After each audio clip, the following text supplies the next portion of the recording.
Get your filthy ass off my station floor. Heavy boots, getting closer. You hear me? Or are you too advanced to understand basic English? The man sitting against the tile looks up. Calm eyes, torn jacket, hands visible, not moving. Officer, I'm not causing any— Shut your mouth! You stink! You're scaring commuters. Look at you. Disgusting. This isn't a dumpster. This is a transit hub for people who actually contribute to society.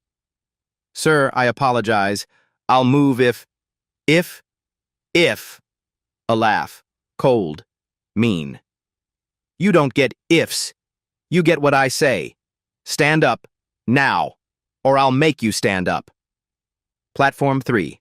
Metro Central Station. 8:47 a.m. March 17th. What Officer Derek Sullivan doesn't see. The badge hidden beneath that torn jacket. In 4 minutes, his entire world collapses. Stay with me. This is where everything changes. Mitchell Taylor doesn't flinch. He's been here before. Not on this floor, but in moments like this. Moments where power meets vulnerability, where a badge becomes a weapon. For 3 weeks, he's been invisible. A shadow on platform 3, cup in hand. Torn jacket. Stubble growth is deliberate. The scent of unwashed clothes is authentic. He hasn't showered in 4 days. The concrete is cold beneath him. The fluorescent buzz constant. Diesel exhaust burns his throat every time a train pulls in. Metro Central Station handles 40,000 commuters daily.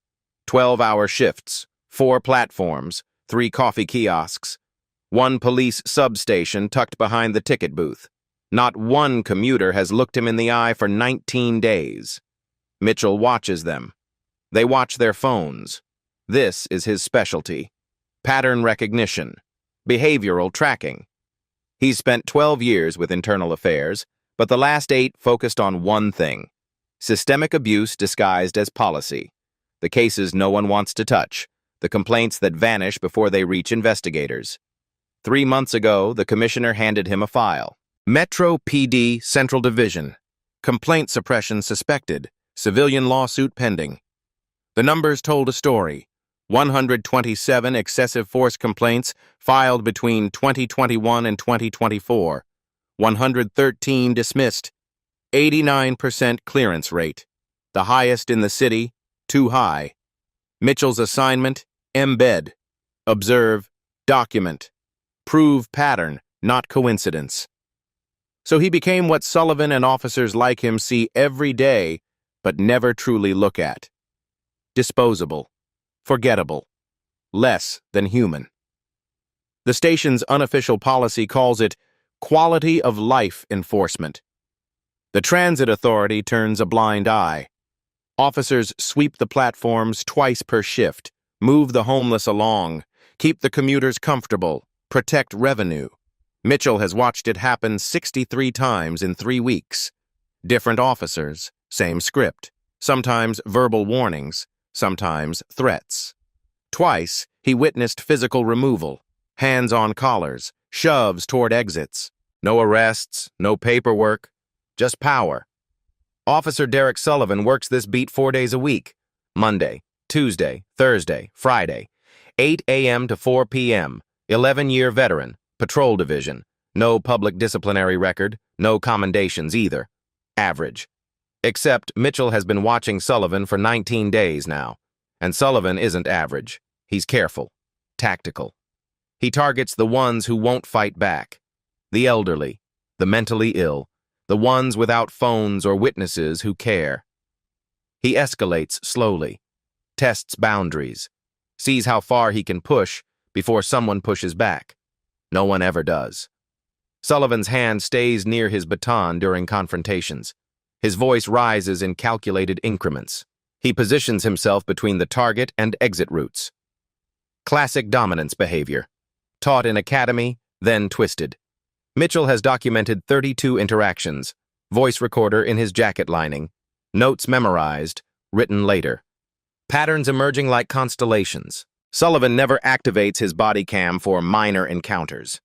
He calls for backup only when he wants witnesses to his version. He uses language designed to provoke, then claims self-defense. Camera angles matter, Mitchell reminds himself.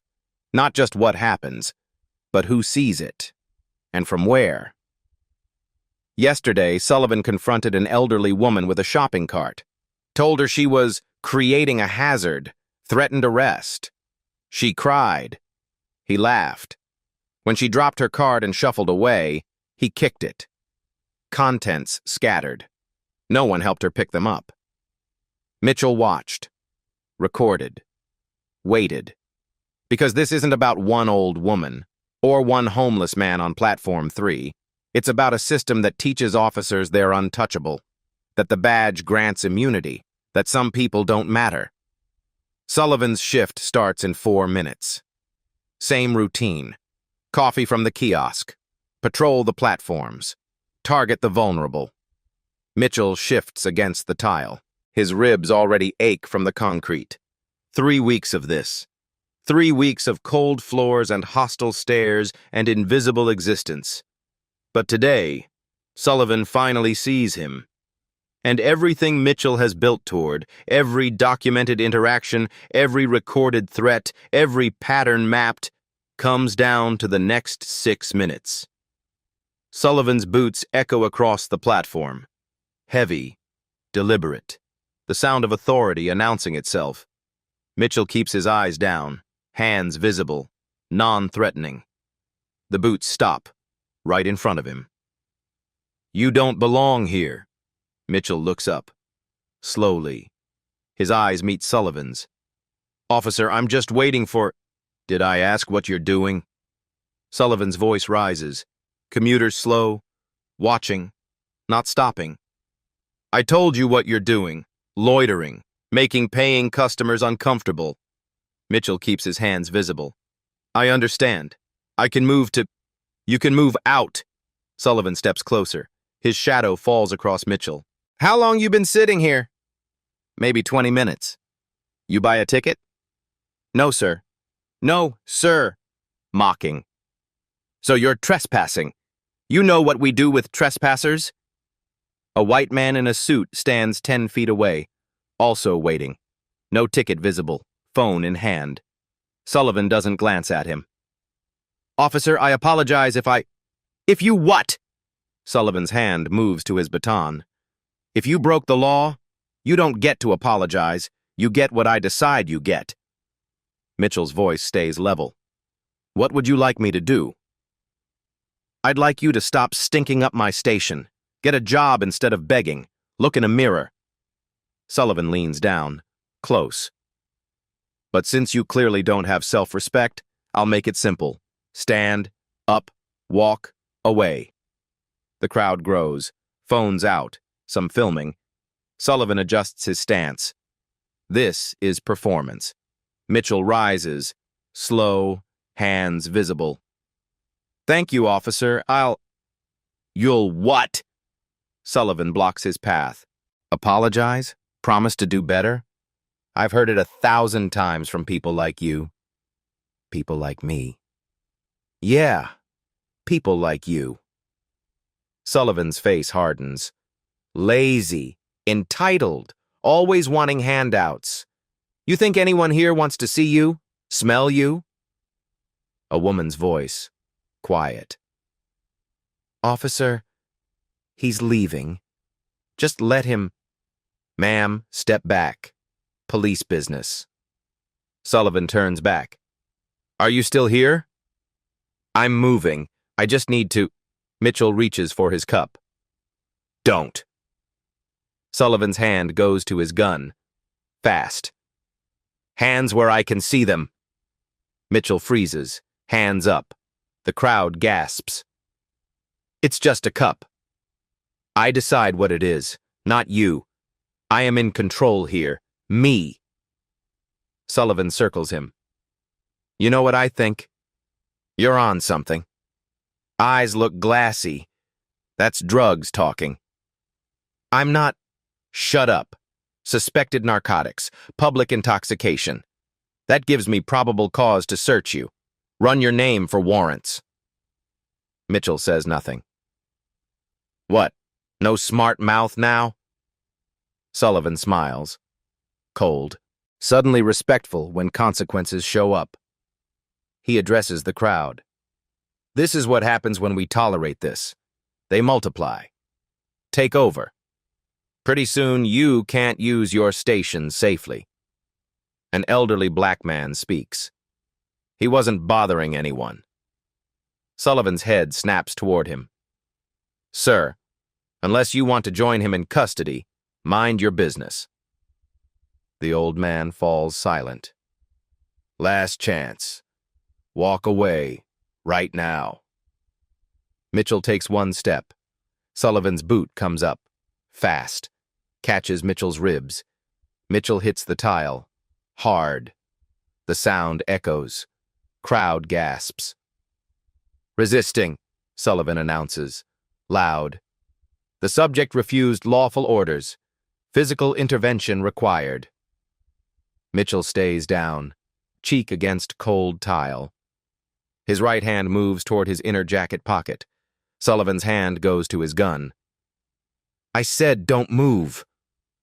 Officer Sullivan. Mitchell's voice is quiet, steady. I need to show you something. Show me your hands. I am. Reaching for identification. Slowly. He pulls it out, opens it, federal shield, gold, badge number IA0891. My name is Detective Mitchell Taylor. Internal Affairs. You just assaulted a federal investigator during an active investigation. The color drains from Sullivan's face. His hand trembles on his radio. A woman in the crowd films. Her phone is steady. 47 seconds of footage that will change everything. Someone whispers, "Oh my God." Sullivan's mouth opens. Nothing comes out. The woman with the phone is Janet Moore. 42. Commuter. No agenda beyond catching her train to work. She uploads the video at 11:47 a.m. 47 seconds. Vertical format. Shaky but clear. Audio perfect. Sullivan's voice. You don't get to decide anything. The kick. The sound of impact. Mitchell hitting tile. Then the badge was revealed. Sullivan's face going pale. Janet captions it. Cop attacks homeless man at Metro Central. Turns out he's internal affairs. Watch till the end. And by noon, 2.3 million views. The comments section explodes. Thousands per minute. Outrage, disbelief, vindication. This is why people don't trust the police. Finally, someone held accountable. How many others did he do this to? The local news picks it up at 12:15. Breaking news banner. Anchor's face is serious. Disturbing video from Metro Central Station shows an officer appearing to assault a man later identified as an undercover internal affairs detective. The phone at Metro PD's Public Affairs office rings. Doesn't stop. Captain Raymond Hayes calls an emergency command meeting. 12:30 p.m. Conference room. Door closed. Voices raised behind it. At 1 p.m. the official statement goes out. Metro Police Department takes all allegations of misconduct seriously. Officer Derek Sullivan has been placed on administrative duty pending a full review of this incident. We are cooperating completely with the internal affairs investigation. No further comment at this time. Administrative duty, not suspension, not termination. The internet notices immediately. Administrative duty means desk work with full pay. That's their idea of accountability? Sullivan lawyers up within the hour. The police union provides counsel. Standard practice. A firm downtown. Expensive. Connected. At 2 p.m., Sullivan's attorney releases a brief statement to the media. Officer Sullivan maintains he acted within department guidelines for ensuring public safety and responding to what he reasonably perceived as a volatile situation. We will vigorously contest any allegations of misconduct. Officer Sullivan has served this community with distinction for 11 years. No mention of the kick. No mention of the language. No apology. At 2:45, a document leaks to the press. Internal union memo. Sent from the Union President's office to all Metro PD members. Subject line, Metro Central Incident, Protocol. The text is brief. Do not comment on the Metro Central situation to the media or civilians. Standard protocol has been invoked. Legal counsel is handling all inquiries. Await further instructions. Unity and silence protect us all. A reporter tweets it. Screenshot attached. The phrase, silence protect us all, gets highlighted, shared, memed. By 3 p.m., the hashtag trends. Local first, then regional. @Metro Central Kick. Sarah Williams sees the video at 3:20. She's at her desk. Civilian Oversight Commission. Small office. Underfunded. 3 staff members total. She watches it twice. Then reads the union memo. Her hand reaches for a file cabinet. Pulls a folder. Complaint logs. Metro PD. She's been tracking patterns for 2 years. The memo language. Standard protocol. Unity and silence. She's seen those exact phrases before. Different incidents. Same protective reflex. She picks up her phone. Dials internal affairs. This is Sarah Williams, Civilian Oversight. I need to speak with Detective Mitchell Taylor. Yes, I'll hold.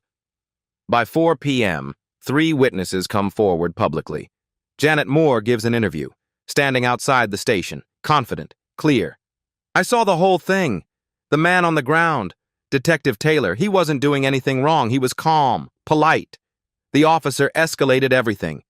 Then he kicked him. Just kicked him. For no reason. The elderly black man from the platform. Name, Jerome Adams, 71, retired postal worker. I tried to speak up. The officer threatened me, too. Told me I'd be arrested if I didn't mind my business. That man was being humiliated, and we all just watched. A transit worker. Name, Luis Hernandez. Saw the confrontation from the ticket booth. Officer Sullivan comes through here 4 times a week. I've seen him do this before. Not exactly like this, but close. He targets certain people. Always the same type. Always the ones who can't fight back. The media runs with it. Yeah. Evening news leads with the story. All local channels. 3 witnesses corroborate the video. Questions about the officer's history. At 5:30, a community activist group gathers outside Metro PD headquarters. 40 people. Signs. Chants. Badges doesn't mean above the law. Accountability now. The crowd is peaceful. Determined. News cameras film them. Inside headquarters, Captain Hayes watches the coverage. His jaw was tight. Phone ringing. Emails flooding. The mayor's office wants answers. Sullivan sits in his apartment. Curtains closed. Phone off. His union rep told him, stay quiet, stay home, let legal handle it. But his hands shake. Because he knows what's on that video. His voice, his words, his boot. And worse, he knows Mitchell Taylor wasn't the first. At 7 p.m., the story goes national. Cable news. 30 seconds on the evening broadcast. Undercover sting catches officer in alleged assault. Mitchell Taylor sits in a conference room at Internal Affairs headquarters. His ribs ache. Bruise forming. The doctor documented it. Photographs taken. Chain of evidence started. His supervisor across the table. This is bigger than we anticipated. Mitchell nods. It always was. Sullivan's not working alone. He's comfortable because he's protected. You have proof? Not yet, but I will. His phone buzzes. Text from an unknown number. I've been tracking Metro PD complaints for 2 years. We need to talk. Sarah Williams, Civilian Oversight. Mitchell shows his supervisor. Meet with her. If she has records we don't, we'll need them. By 10 p.m., Sullivan's social media accounts disappear. Facebook, Instagram, Twitter. All deleted or made private. His friends scrub their pages. Photos with him. Tagged posts. Anything connecting them. Too late. The internet already archived everything. At midnight, an anonymous tip comes into Sarah Williams' office voicemail. A voice, female, scared. If you're investigating Sullivan, you need to check the complaint logs, not just what got filed, what got buried. There are more. Way more. The caller doesn't leave a name. Sarah listens 3 times, saves the file, forwards it to Mitchell. By morning, the story dominates local news. Sullivan's name is public. His face is everywhere. And somewhere in Metro PD's record system, 23 complaint files wait to be discovered. The press conference happens at 9 a.m., City Hall, East Steps, March 18th. The IA commissioner stands at the podium, flanked by 2 city council members, cameras everywhere, reporters packed tight. Mitchell Taylor stands to the side, clean suit, shaved, badge visible on his belt. The transformation is stark. Yesterday's homeless man, now a federal investigator. Same person, different costumes. The crowd sees what they're supposed to see now. The commissioner speaks, voice firm, measured. Yesterday's incident at Metro Central Station was not random. Detective Mitchell Taylor was conducting an authorized undercover operation as part of investigation codename Clean Badge. Pause. Let it land. For 23 days, Detective Taylor embedded himself at Metro Central to investigate a pattern of complaints regarding excessive force and civil rights violations. What you witnessed on video was a field test. Officer Sullivan failed. The reporters erupt. Questions shouted, hands raised. Was this entrapment? How many officers are under investigation? Did the department know? The commissioner raises a hand. Silence falls. This was not entrapment. Detective Taylor was lawfully present in a public space. He made no provocative actions. Officer Sullivan's response was entirely his own choice. He lifts a document. Official letterhead visible. Effective immediately, Officer Derek Sullivan is suspended without pay pending a criminal investigation. Additional disciplinary measures are under review. Suspended, not administrative duty. The word hits different. The commissioner continues. Let me be clear. This investigation is not about one officer. It's about systemic patterns that violate public trust. More information will be released as the investigation progresses. Mitchell steps to the microphone. First public statement. I'm one of dozens of people, unhoused, minority, economically vulnerable, who interact with Metro PD daily. The difference is, I could reveal my badge. His voice is calm, steady. They can't. This investigation is for them. Silence. Then a flurry of camera clicks. Sullivan's attorney releases a counterstatement within the hour.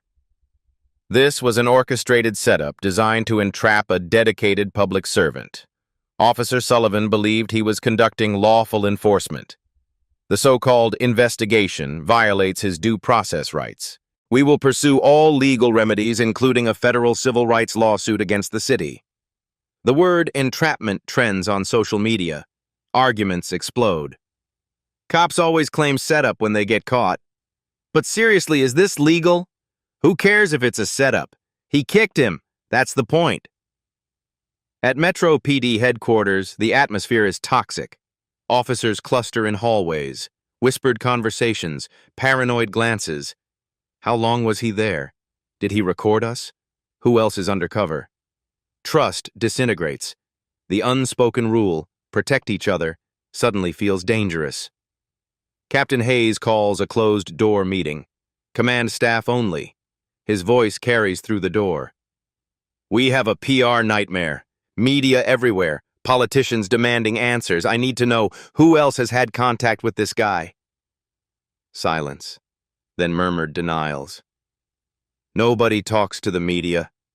Nobody. Refer everything to legal. Understood? That afternoon, Sullivan's home was surrounded. News vans. Cameras on his door. He doesn't emerge.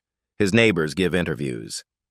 Always seemed like a regular guy. Quiet. Kept to himself. The standard script when someone's revealed to be something else.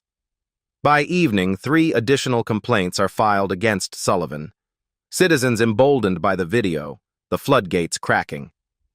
At 6 p.m., Sarah Williams arrives at IA headquarters. She carries a thick folder. Mitchell meets her in a conference room. Fluorescent light, coffee machine humming. She opens the folder, spreads documents across the table. I've been tracking Metro Central complaints for 2 years. Pattern analysis. My office doesn't have subpoena power, so I couldn't force disclosure. But I documented everything civilians reported. Mitchell scans the pages. Dates, names, incident descriptions. Sarah points to a highlighted column. One name appears repeatedly, Sullivan. But here's the problem. She pulls out another set. Official Metro PD complaint dispositions.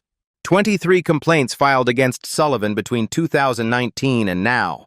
8 never made it to IA. They were dismissed at precinct level by Captain Hayes. Mitchell looks up. Hayes signed off on all of them? Every single one. Some marked unfounded. Some insufficient evidence. Some just disappeared from the system. She slides another document across. Bank records. Highlighted transactions. I pulled public financial disclosures. Hayes received $18,300 in consulting fees from Metro Towing over 3 years. Guess which officer generates the most tow requests? Sullivan. 92% of precinct-initiated tows go to Metro Towing, despite them not being the lowest bidder. Mitchell sits back. The pattern crystallizes. This isn't one bad cop. No. Sarah's voice is quiet, certain. It's a system built to protect itself. Sullivan's the hammer. Hayes is the shield. She closes the folder. The question is, how deep does it go? Sarah Williams' office is cramped. One window, view of a parking lot, file cabinets against every wall. The Civilian Oversight Commission doesn't get much budget, but Sarah's been here 6 years, and she's relentless. Mitchell sits across from her, cold pizza between them. 9 p.m. They've been at this for 7 hours. The complaint logs spread across her desk tell a story. 23 formal complaints against Officer Derek Sullivan, filed between January 2019 and March 2024. 5 years. Metro PD average is 0.8 complaints per officer annually. Sullivan's rate? 4.6. 6 times the norm. Mitchell reads through them. Each one a life. A violation. Complaint 1. Charles Thompson. Black male. Arrested for disorderly conduct while waiting for his daughter. Charges dropped the next day. Disposition. Unfounded. Dismissed by Captain Hayes. Complaint 7. Maria Santos. Car searched without consent. Kept roadside for 90 minutes. Lost her childcare spot. Disposition. Insufficient evidence. Dismissed by Hayes. Complaint 12. Kevin Johnson. Stopped because he fit the description. He was 5'6". The suspect was 6'2". Handcuffed anyway. Lip split. Released. No apology. Disposition. Officer acted within protocol. Dismissed by Hayes. The pattern is undeniable, and Hayes signed every dismissal. But 8 complaints never reached IA at all. Sarah pulls up the internal tracking system. Look at the case numbers. 2019-047, then 049. Where's 048? Mitchell leans closer. Missing. Deleted. I found the citizen's original intake form in our files. They filed it, we forwarded it. It entered Metro PD's system, then vanished. She shows 7 more examples. Complaint numbers that skip. Cases erased between intake and IA review. All involving Sullivan. All dismissed by Hayes before leaving the precinct. He's gatekeeping, Mitchell says, filtering what reaches oversight. Sarah opens another file. Body cam footage logs. Metro PD policy requires cameras active during enforcement actions. Sullivan's log shows 11 incidents where his camera malfunctioned during use of force. 11 out of 23 complaints, 50% failure rate. Department average, 3%. So I requested IT maintenance records. She pulls up metadata, technical logs. Every malfunction was a manual deactivation.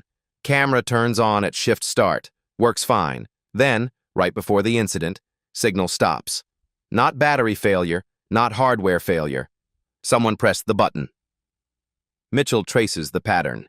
Each deactivation coincides with a complaint. And Hayes knows. Look. Sarah highlights another column. Sullivan files equipment malfunction reports. Hayes approves replacements, but IT tested the original cameras, no issues found. Hayes is covering the cover-up. Exactly. Sarah opens another folder. Financial records. Judge approved my subpoena last week, Hayes' bank statements.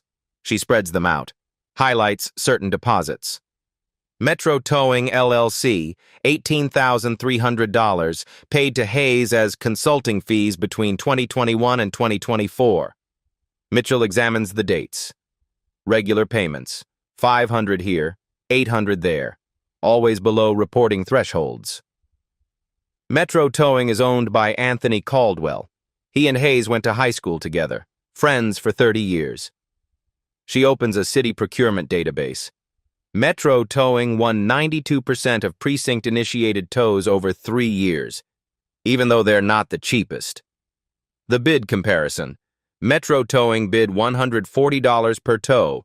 Competitors bid $95 and $108. Hayes sits on the procurement review committee. Mitchell sits back. Sullivan makes questionable stops, impounds vehicles. Hayes approves the tows. Caldwell gets the business. Hayes gets kickbacks. And victims get screwed twice. They lose their cars, can't afford impound fees, miss work, lose jobs. Sarah pulls out victim impact statements. 12 people who never filed formal complaints. Too scared, too poor, too convinced nothing would change. She reads one aloud. Officer Sullivan pulled me over, said he smelled marijuana. I don't smoke. He searched my car, found nothing. Called a tow truck anyway. I couldn't afford the $575 to get it back. Lost my job, lost my apartment, all from one traffic stop. Silence. Just the fluorescent hum. This isn't about one bad cop, Mitchell says. No, it's a system that teaches them they can do this. That the badge means immunity. Sarah's phone rings. She answers. Williams. Yes. Slow down. She listens. Her face goes still. Are you safe? Okay, stay there. Don't open the door. I'm sending protection. She hangs up. Janet Moore, the woman who filmed the video. She's getting threatening calls. Anonymous, they know her address. Told her to delete it and shut up. Mitchell stands. I'll call it in. There's more. A car's been parked outside her house since yesterday. 2 men inside. They just watch. The system is defending itself.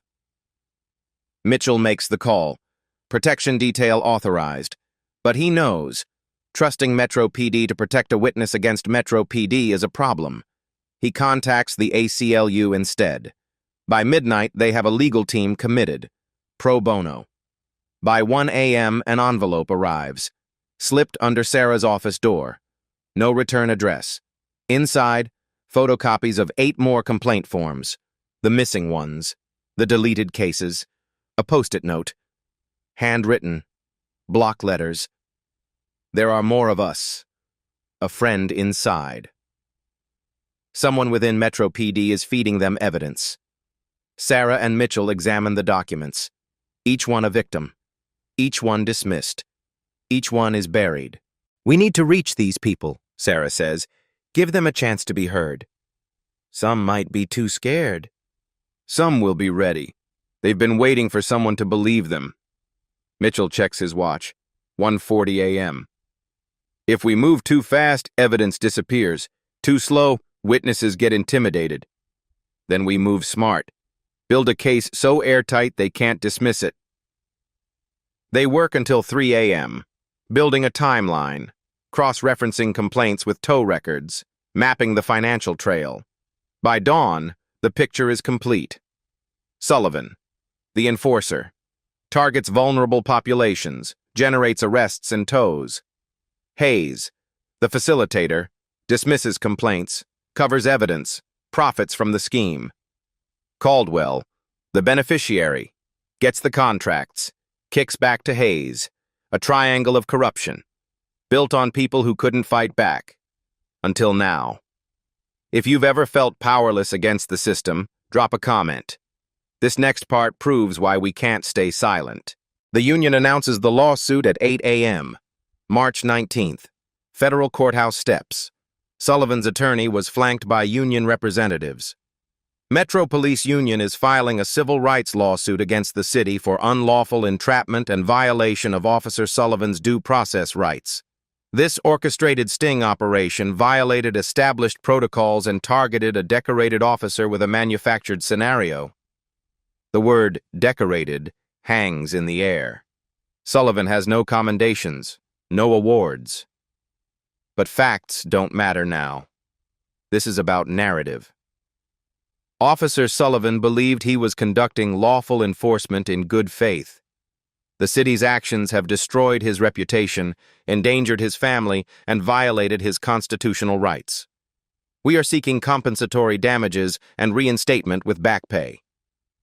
Captain Hayes retains separate counsel, a criminal defense attorney, expensive, downtown firm, the kind you hire when trouble is real. Hayes's lawyer releases a brief statement. Captain Hayes has served Metro PD with distinction for 28 years. These allegations are baseless and politically motivated. He looks forward to clearing his name. No details, no denials, just posture. That night, the calls started. Sarah's phone rings at 2 a.m. She answers, groggy. Silence on the other end. Not empty silence, breathing, deliberate. Then a click, dial tone. She checks the caller ID. Unknown number. It happens again at 2:30, 3:15, 4 a.m. By morning, she's had 6 calls. Same pattern. Breathing, silence, hang up. She reports it, files a complaint, gets a case number.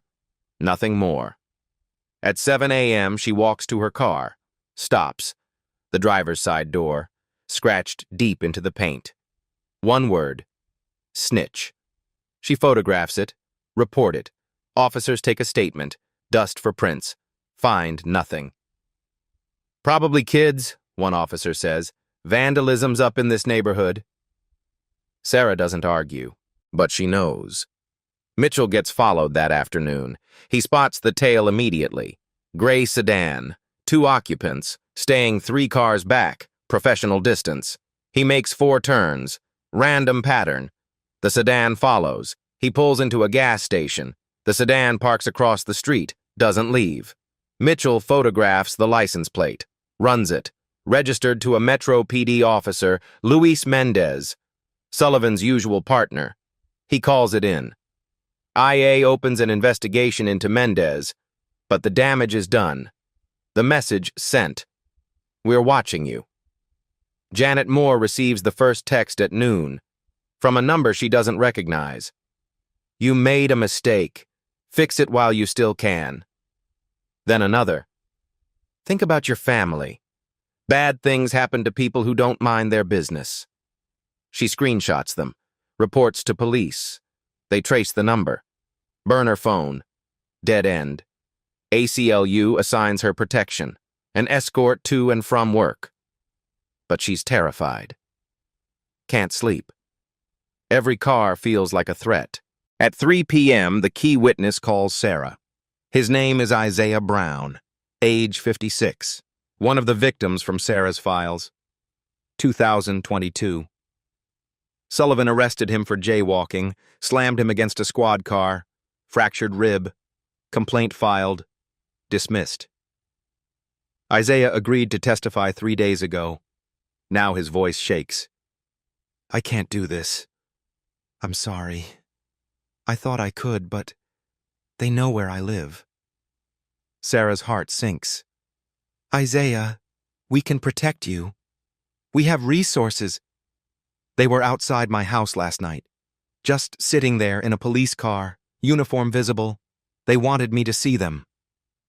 That's witness intimidation. That's a federal crime. I don't care what it's called. His voice breaks. I have a daughter.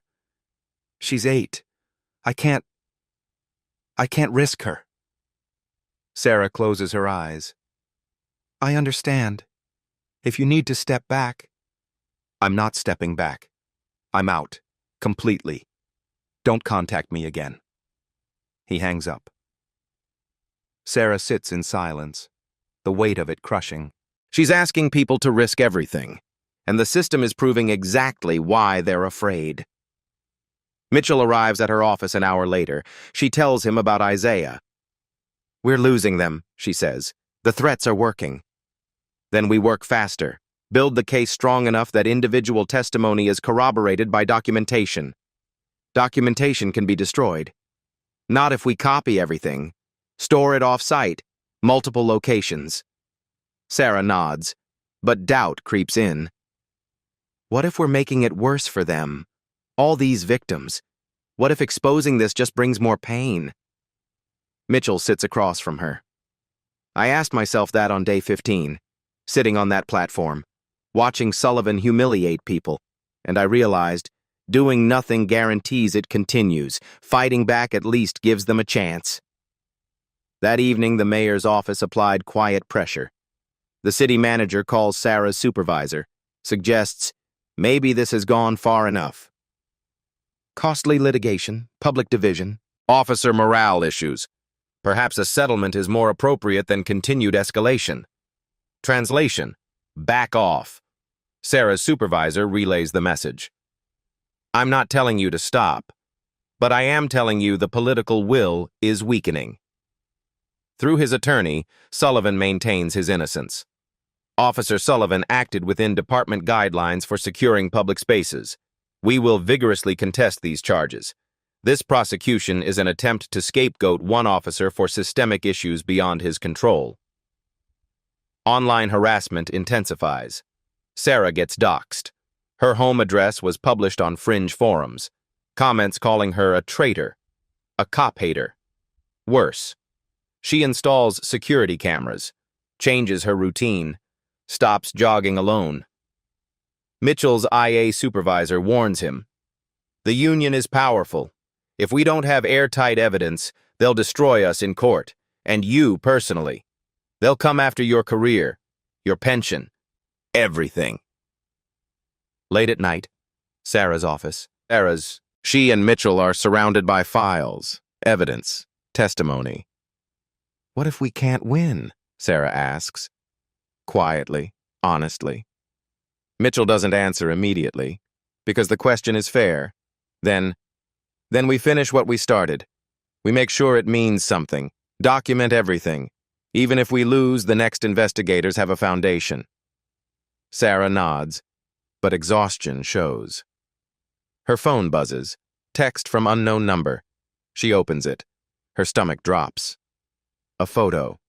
Her apartment building. Taken today. Caption: We know where you sleep. She shows Mitchell. His jaw tightens. We're reporting this. Federal investigators. This crosses the line. But they both know. Reporting creates a file. Investigation takes months. Meanwhile, the intimidation works. At midnight, Isaiah Brown calls back. Sarah almost doesn't answer. I'll testify. His voice is steadier now. My daughter asked me why I was scared of the police, and I realized, if I stay quiet, I'm teaching her to accept this. I can't do that. Sarah exhales, relief flooding through. We'll protect you, I promise. I don't need protection. I need this to matter. Show me how to make it matter. Isaiah Brown sits across from them. Safe house, ACLU secured apartment, neutral walls, the kind of place that feels temporary. He's brought his medical records, hospital discharge, psychological evaluation, therapy intake forms, Sarah and Mitchell listen. They don't interrupt. March 9th, 2022. I was jaywalking. Sullivan pulled up, told me to put my hands on the car. I did. He kicked my feet apart, patted me down. Rough. Isaiah's hands clasped tight, knuckles white. He asked if I had warrants. I said no.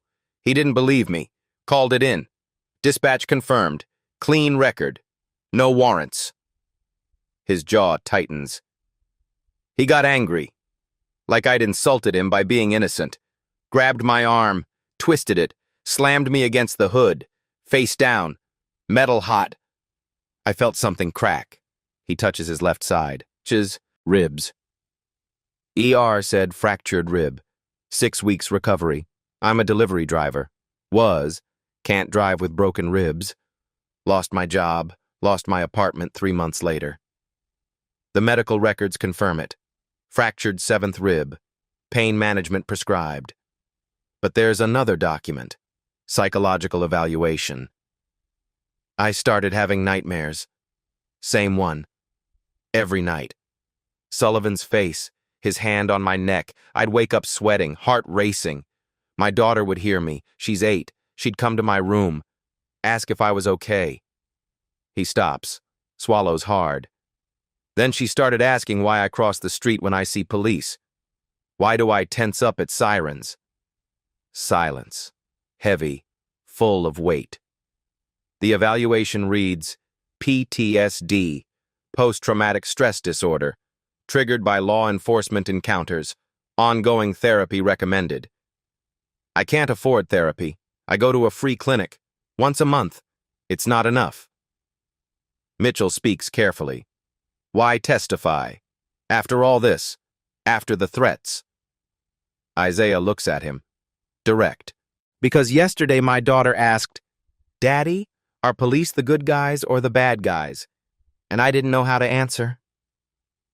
Sarah's eyes glisten.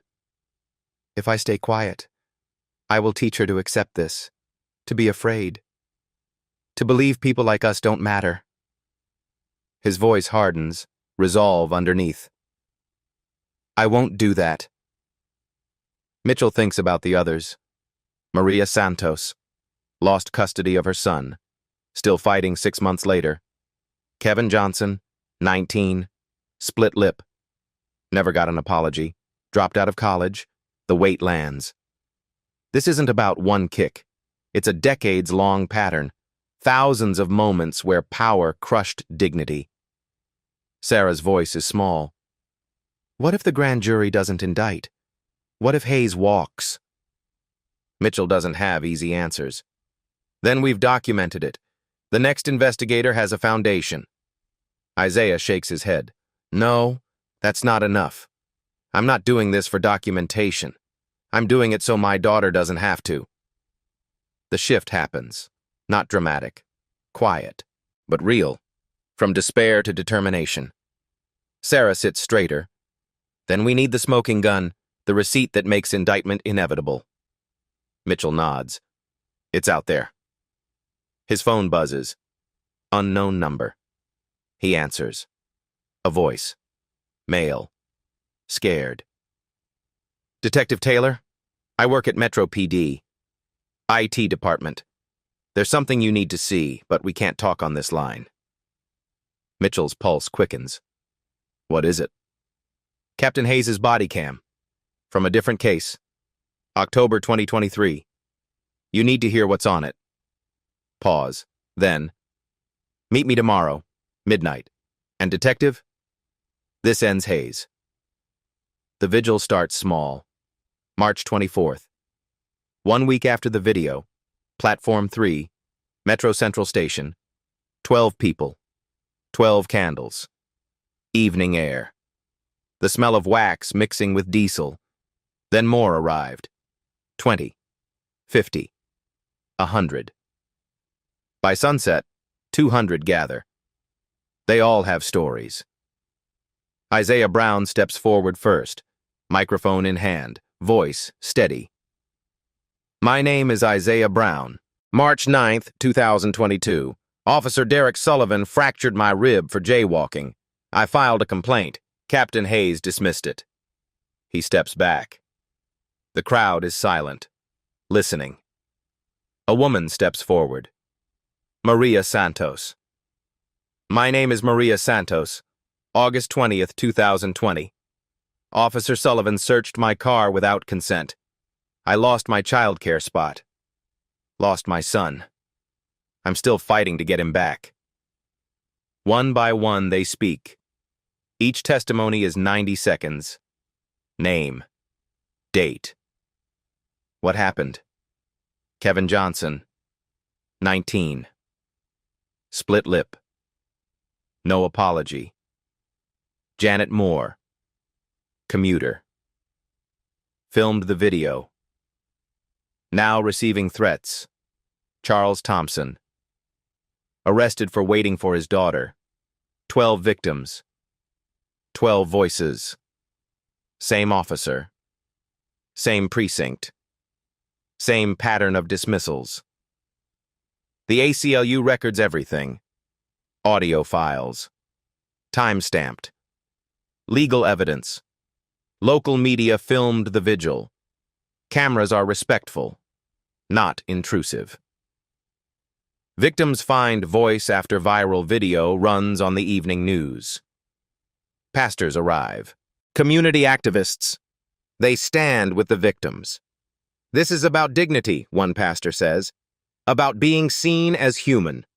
The pro bono legal team sets up a table, folding chairs, clipboards. If you've experienced this, we'll help you file. No cost, just the truth. 8 more people come forward that night. 8 new formal complaints. Against Sullivan, against other officers, against the system that protected them. An online fundraiser launches. Legal defense for Metro Central victims.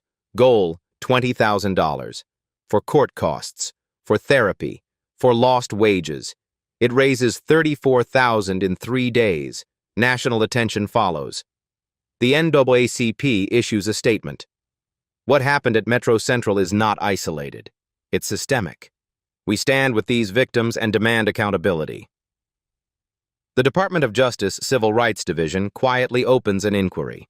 No press release, just investigators making calls. The media narrative shifts. Less about controversial sting operation, more about systemic accountability finally demanded. Captain Hayes stops talking. His lawyer advises silence. No statements. No interviews. Just wait. Sullivan leaves the city, spotted by neighbors packing his car. Rumor says he's staying with family out of state, hiding until the storm passes. But the storm grows. City Council calls an emergency public hearing. Community members flood the sign-up sheet. They want answers. Sarah Williams receives an invitation to testify. She prepares a binder. Evidence, timeline, financial records, the complete picture. Mitchell receives a package at IA headquarters. No return address. Delivered by courier. Inside, a thumb drive, a note. Case number 2023-1047. October 14th. Captain Hayes' body cam. Listen to the audio at timestamp 2237. This is what you need. A friend. Mitchell plugs it in, pulls up the file. Video footage. Hayes and Sullivan in a parking lot. End of shift. He skips to 2237, turns up the volume. Hayes' voice. Clear. Unmistakable. The guy's lawyer is asking for a body cam. You turned yours off, right? Sullivan. Yeah, like always. Hayes. Good. I'll handle the paperwork. Citizen complaint, unfounded, case closed. Sullivan. What if he pushes? Hayes. He won't. They never do. Laughter. Then silence. Mitchell sits back, stares at the screen. This is it. Command culpability. Hayes explicitly ordered evidence suppression on his own camera. He calls Sarah. We have it, the smoking gun. The vigil ends with a moment of silence. 200 people. Candles flickering. No sound but a distant train.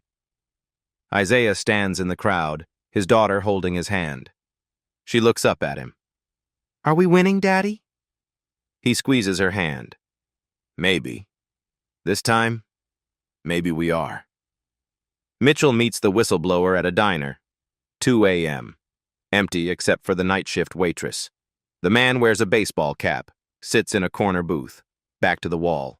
He doesn't give his name. "I've been with Metro PD IT for 16 years.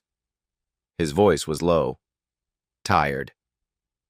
"I maintained the body cam servers, watched footage get deleted, watched metadata get scrubbed, stayed quiet because I needed the job." He slides a folder across. Metadata logs, server access records. October 14th, 2023. Case number 2023-1047. Traffic stop. Civilian filed excessive force complaint. Hayes personally reviewed the footage, then ordered it archived without forwarding to IA. Mitchell opens the folder. The paper trail is meticulous. But Hayes forgot something. The whistleblower almost smiles. His own body cam was running. He reviewed Sullivan's footage on a precinct computer. I pulled the backup from Hayes's camera. He didn't know it captured audio. "Why now?" Mitchell asks. "Why come forward after all this time?" "Because I watched your video, watched Sullivan kick you, and I realized I'm part of this. Every time I stayed quiet, I protected them." He stands. "That thumb drive is a copy. The original is still on the server.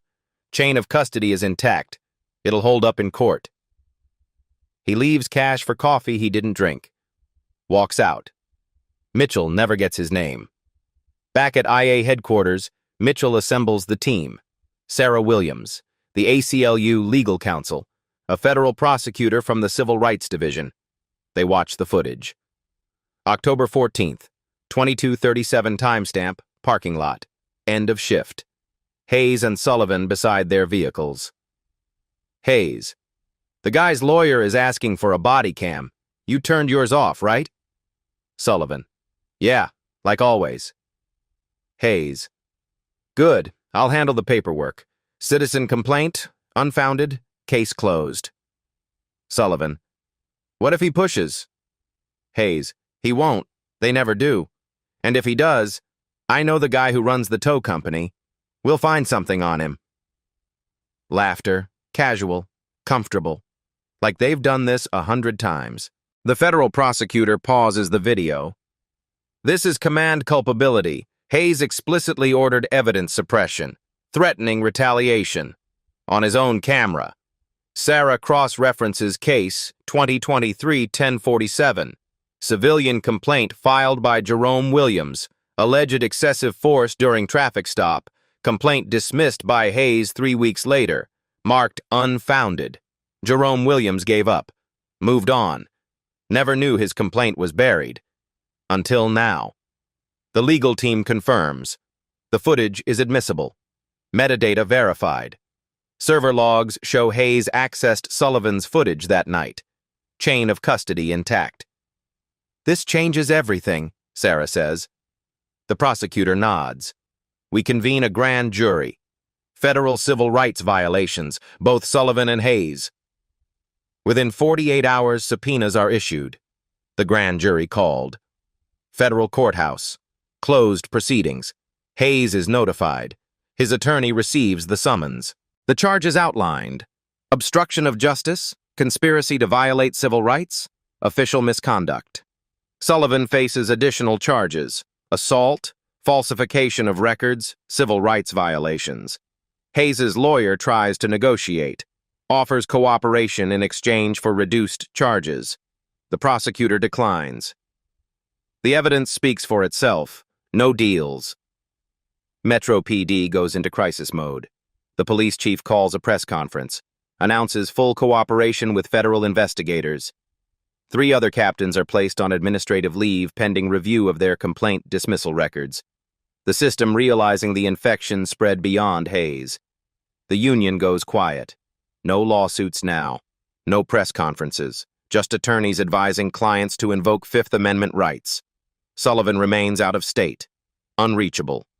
His lawyer states he'll return for the grand jury hearing. At the safe house, Isaiah watches the news. His daughter is beside him. Is this it, Daddy? Is this justice? Not yet, baby. But we're close. Mitchell receives a call from the commissioner. You did good work, dangerous work, but good. It's not finished. No, but it will be. The grand jury convenes March 30th, 14 days after the kick. 2 weeks that changed everything. Mitchell prepares his testimony. Sarah organizes evidence binders. Isaiah rehearses his statement. The receipts are stacked. The pattern is undeniable. The smoking gun is loaded. Hayes' attorney makes one final attempt. Offers full resignation. Forfeiture of pension. In exchange for no criminal charges. The prosecutor's response is 2 words. See you in court. The federal courthouse. March 30th. Grand jury proceedings. Closed to the public. 23 jurors seated. Mitchell Taylor raises his right hand. Do you solemnly swear to tell the truth, the whole truth, and nothing but the truth? I do. He recounts March 17th. The platform, the confrontation, Sullivan's language, the kick, the badge reveal, then the investigation. 23 complaints, 8 deleted, financial records linking Hayes to Metro Towing, body cam metadata showing manual deactivations. Sullivan's attorney cross-examines. Isn't this entrapment? I was lawfully present. Officer Sullivan's actions were his own choice. The attorney sits. Isaiah Brown takes the stand. Sworn in. Hands steady. He describes the jaywalking stop. The slam. The fractured rib. PTSD. I cross the street when I see the police now. My daughter notices. Asks why Daddy's scared. The jury listens. Silent. Evidence enters the record. Complaint logs. Financial statements, metadata, victim testimonies, 18 exhibits total. Then the body cam footage. October 14th, 2023. Hayes' voice. You turned yours off, right? Yeah, like always. Good. I'll handle the paperwork. The audio plays twice. Jurors lean forward, taking notes. Captain Raymond Hayes is called. He enters. Suit. Tie. Attorney beside him. Face stone. Sworn in. The prosecutor begins. Captain Hayes. Did you dismiss complaints without forwarding them to Internal Affairs? Hayes leans to his attorney. On advice of counsel, I invoke my Fifth Amendment right. Did you receive payments from Metro Towing? I invoke my Fifth Amendment right. Did you order Officer Sullivan to deactivate his body cam? I invoke my Fifth Amendment right. 17 questions. 17 invocations. Each one echoing. Through counsel, Hayes later states, Captain Hayes invoked his constitutional right against self-incrimination. We believe this prosecution is politically motivated and will vigorously contest all charges. Sullivan doesn't appear. His attorney claims medical issues. The judge notes his absence. The jury deliberates. 3 hours. They return. Forewoman stands. Derek Sullivan. Civil rights violations and assault. 17 vote to indict. 5 vote no. Raymond Hayes. Obstruction, conspiracy, official misconduct. 19 vote to indict. 3 vote no. True bills returned. Indictments issued. Outside, media swarms. Sarah Williams reads a statement. Today, 23 victims were heard. Evidence mattered more than rank. This isn't vengeance, it's accountability. Mitchell stands beside her, silent. Nods to Isaiah in the crowd. Community members gather. Signs raised. Justice moves slowly, but it moves. Hayes exits through the side. No comment. The union issues no statement. Inside, indictment orders are filed. Formal charges. Court dates. The system is turning. Isaiah holds his daughter's hand. Did we win? Not yet, baby, but we're closer. 6 months later, September, the trials conclude. Derek Sullivan, 18 months county jail, 2 years probation, terminated from Metro PD, badge surrendered, benefits forfeited. Raymond Hayes, 6 months jail, $50,000 fine, pension revoked, 28 years of service ending in disgrace. Officer Luis Mendez, plea agreement, 1 year probation, terminated. The sentences aren't perfect, but they're real. City Council passes Bill 2024-289. Unanimous vote, 8-0. Mandatory body cams. No manual shut-off during calls. Civilian Oversight Board with subpoena power. Third-party complaint investigations. Quarterly public reporting on use of force. Sarah Williams appointed to the board. Full authority. Real teeth. The 23 victims receive settlements. City allocates $1.2 million. Acknowledgement without admission. But money flows. Isaiah Brown uses his share for therapy, for his daughter's college fund, for peace. It doesn't undo what happened, he says, but my daughter sees. Sometimes the system works, if you make it. Mitchell Taylor transfers to another city. Different case, different precinct, same mission. The work continues, because reform isn't one victory. It's constant pressure, eternal vigilance, refusing to accept that power means immunity. Sometimes the most dangerous thing you can do is exist, but sometimes existing is resistance. If this story resonated, share it. Systems change when we demand it, when we refuse silence, when we stand with the vulnerable and say, not anymore. What's your story? Drop it in the comments and subscribe. Because accountability shouldn't be rare, it should be routine. The badge doesn't grant immunity. The system only bends when we push. The story you heard today wasn't cleaned up. It was told exactly as it happened. At Black Voices Uncut, we believe that's the only way truth can live. If you felt something, hit like, comment, and your reaction, and subscribe. Every week, we bring you voices that refuse to be silenced.